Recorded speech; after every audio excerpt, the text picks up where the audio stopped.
Hello students, आपका जो exercise 1.6 है वह कंपोनेंट्स का एक्सरसाइज है। मतलब उसमें लॉ ऑफ कंपोनेंट जो है अप्लाई होगा। आइए कुछ जनरल में लॉ ऑफ कंपोनेंट्स मतलब कंपोनेंट्स के रूल क्या है इसको पढ़ लेते हैं। ये देखिए, ये जो पहला लॉ है वह है a raised to power m into a raised to power n। मतलब यदि किसी नंबर का पावर बेस जो है बराबर हो और पावर अगर डिफरेंट हो तो उस केस में जो होता है ये हो जाता है a raised to power m plus n। अगर बेस बराबर है तो ये जो पावर होता है वह पावर जुड़ जाता है।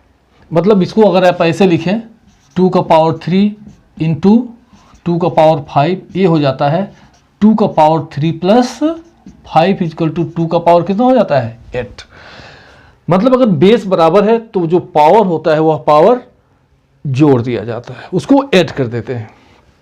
दूसरा है ये a raised to power m divided by a raised to power n। तो ये इस केस में अगर बेस बराबर है और ये डिवाइड है तो उस केस में ये हो जाता है a raised to power m minus n।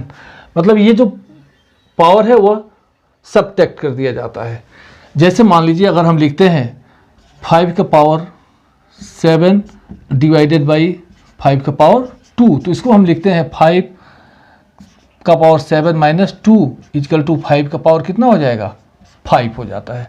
इसको आप ऐसे भी लिख सकते हैं, ये जो है इसे ऐसे भी लिखा जा सकता है a का पावर m और डिवाइडेड बाई a का पावर n। ये वही बात हुआ जैसे हम इसको लिखते हैं a का power m divided by a का पावर n और ये लिखा जाता है a का पावर m माइनस n। मतलब ये इसे हम फ्रैक्शन के रूप में भी लिख सकते हैं। ये देखो a raised to power m into b raised to power m। इस केस में देखो यहाँ बेस बराबर नहीं है बल्कि पावर सेम है। यहाँ पे जो फार्मूला अप्लाई होता है वो होता है a इंटू बी का पावर कितना m।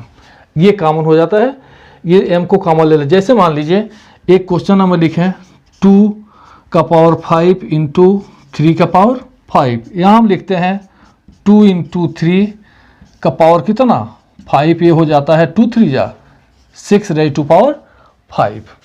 यहाँ देखो अगर इस केस में है a raised to power m n जैसे, तो ये हो जाता है a का पावर m n, मतलब मल्टीप्लाई कर दिया तो a raised to power m n हो जाता है। जैसे मान लीजिए 2 का पावर यहाँ 3 है और यहाँ और उसके बाद फिर जो है 5 है, तो ये हो जाता है 2 का पावर 3 इंटू कितना 5, मतलब 2 का पावर कितना हो जाता है 15 हो जाता है।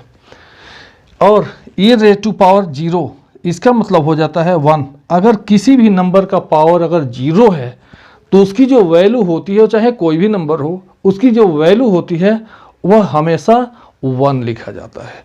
जैसे मान लीजिए ये 1 हो गया। जैसे मान लो हम 5 का पावर 0 लिखते हैं तो भी 1 होता। अगर हम 8 का पावर 0 लिखें तो भी 1 होगा। अगर 2 का पावर हम 0 लिखते हैं तो भी इसकी वैल्यू कितनी होती है 1 होती है। अगर हम 1/2 का पावर अगर हम 0 लिखते हैं तो भी इसकी वैल्यू कितनी होती है 1 होती है। तो ये जो लॉज हैं, जो एक्सपोनेंट के लॉ है, इसे आप याद कर लीजिएगा और तब 1.6 को आप पढ़िएगा। तो अगले वीडियो में फिर मिलते हैं, तब तक के लिए बाय बाय, जय हिंद, जय भारत।